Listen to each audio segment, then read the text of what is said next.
Hello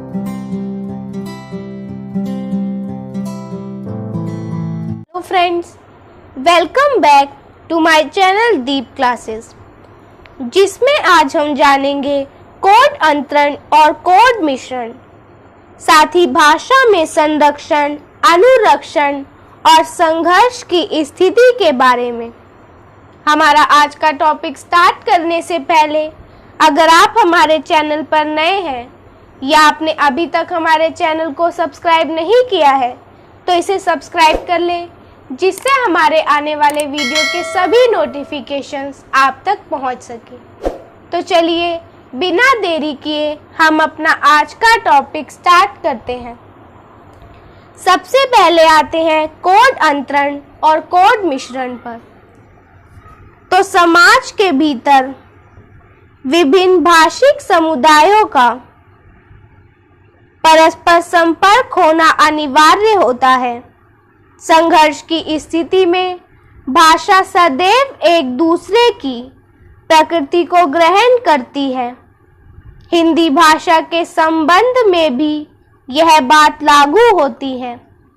फलस्वरूप व्यक्ति एक भाषा के प्रयोग के संदर्भ में दूसरी भाषा के वाक्यों का प्रयोग कर देता है तो उसे कोड अंतरण, तथा जब केवल शब्दों एवं पदबंधों को परिवर्तित कर देता है तो उसे कोड मिश्रण कहते हैं।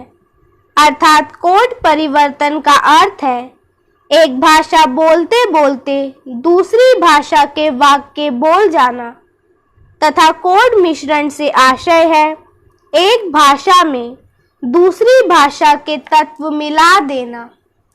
इसका उदाहरण देखें तो कोड मिश्रण, मैं शॉपिंग करने मार्केट जा रहा हूँ। अच्छा, फर्स्ट आया है, गुड बॉय आदि।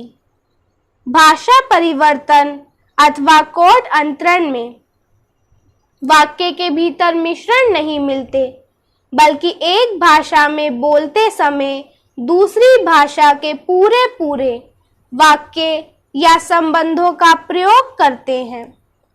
दो या अधिक भाषाओं के जानने वाले प्रायः भाषा मिश्रण करते हैं।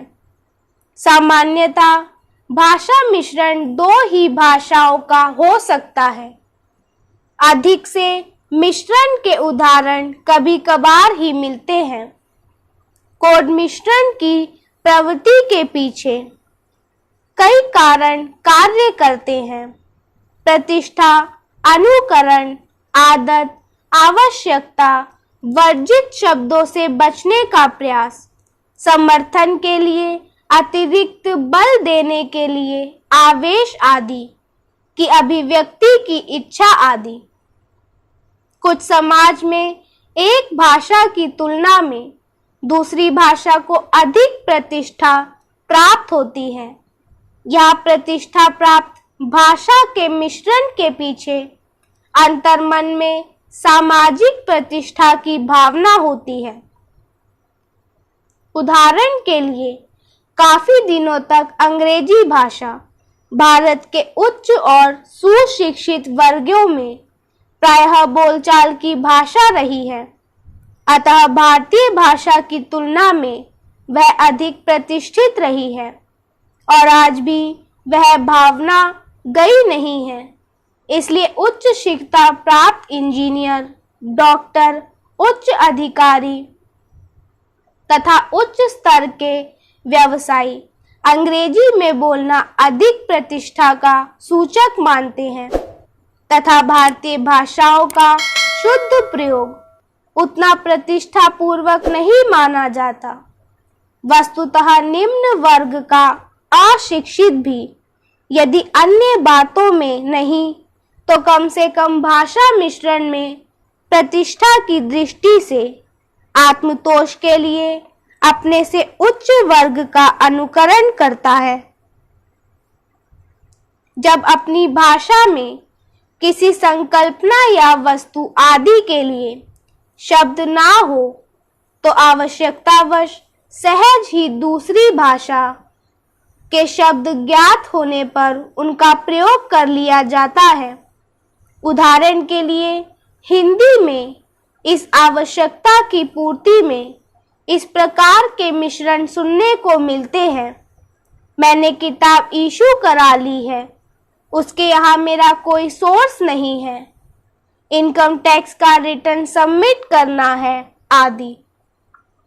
कभी कभी ऐसा भी होता है कि जब किन्हीं विशिष्ट क्रियाओं, अंगों या इनसे संबंध वस्तुओं के नाम किसी भाषा के शिष्ट समाज में वर्जित शब्द मान लिए जाते हैं, तो उस भाषा का वक्ता इस प्रकार के शब्दों के स्थान पर या तो अपने यहाँ के पुराने अप्रचलित शब्दों का प्रयोग करता है या फिर किसी दूसरी ज्ञात भाषा के शब्दों को ले लेता है। इस दूसरी स्थिति में भाषा मिश्रण हो जाता है। उदाहरण के लिए हिंदी में इस प्रकार के शब्दों के लिए या तो लोग संस्कृत शब्द का प्रयोग करते हैं या फिर अंग्रेजी शब्दों का। वह लैट्रिन गया है, मैं जरा बाथरूम जा रहा हूँ इत्यादि। प्रायः ऐसा भी होता है कि कोई बात एक भाषा में कहते हैं तो दूसरी भाषा में प्राप्त लोकोक्ति या उद्धरण का प्रयोग करके समर्थन के लिए करते हैं। उदाहरण स्वरूप हिंदी के साथ इस प्रकार अंग्रेजी लोकोक्तियों का प्रयोग होता है। तुम्हें क्या पता, only the wearer knows where the shoe pinching। अरे भाई, जरूरत पड़ने पर रास्ता निकल ही जाते हैं। तुम जानते हो, necessity is the mother of invention.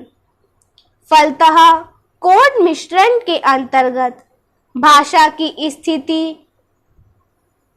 अव्यवस्थिति एवं अनियमिति नहीं होती, बल्कि अन्य भाषा के कोडों का मिश्रण व्यक्त करते समय भी एक व्यवस्था होती है जो अर्थ का सही संप्रेषण करता है।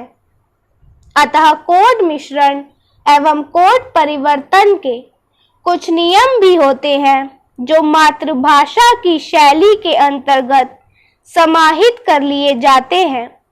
वाक्य के लिए कोड मिश्रण के संदर्भ में शिक्षित होना अनिवार्य नहीं है, लेकिन कोड परिवर्तन में दोनों ही भाषाओं की व्याकरणिक जानकारी आवश्यक होती है।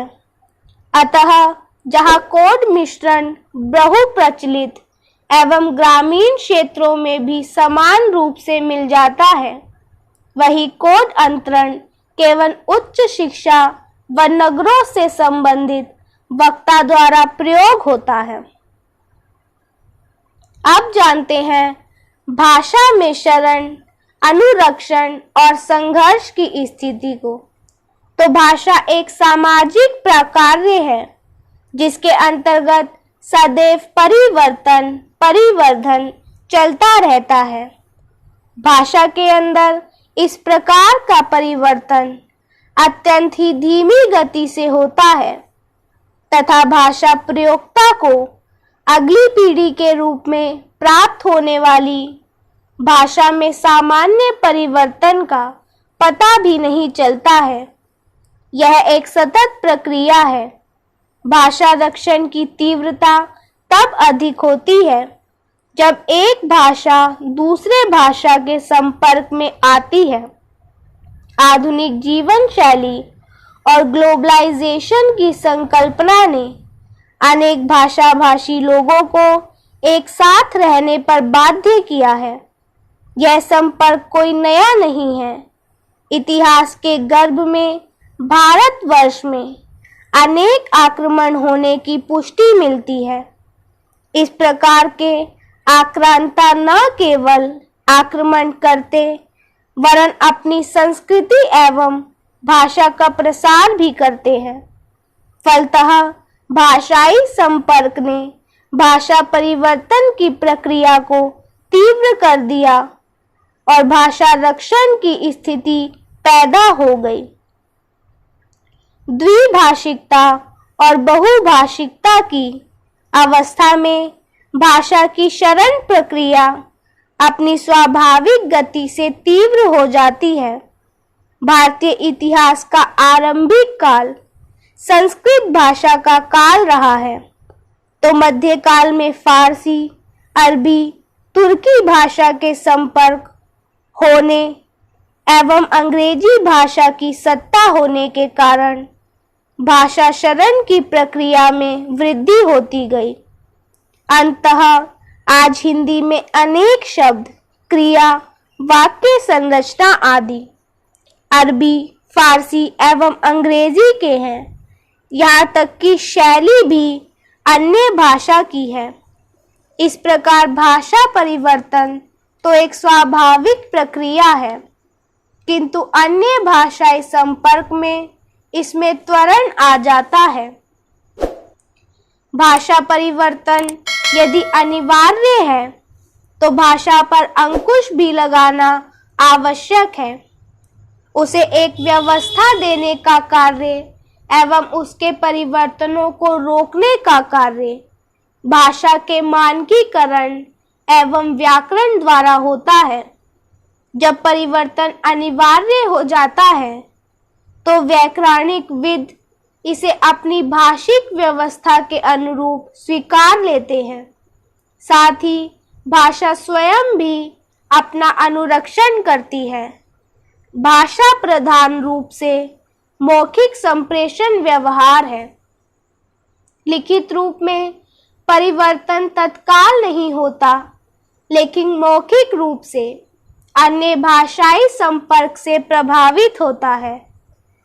बहरहाल हिंदी भाषा के अंतर्गत अनेक अरबी, फारसी, अंग्रेजी के शब्द, क्रिया, वाक्य एवं संरचनात्मक व्यवस्था का समाहार हुआ है, तो हिंदी ने अपने स्वभाव के अनुरूप उनका अनुरक्षण किया है।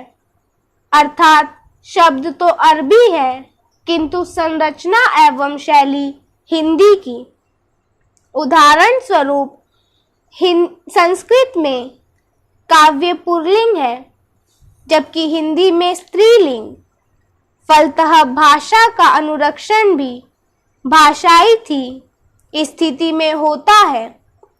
बहुभाषिक समाज में अक्सर दो या दो से अधिक भाषाओं के बीच संपर्क होने से संघर्ष की स्थिति आ जाती है।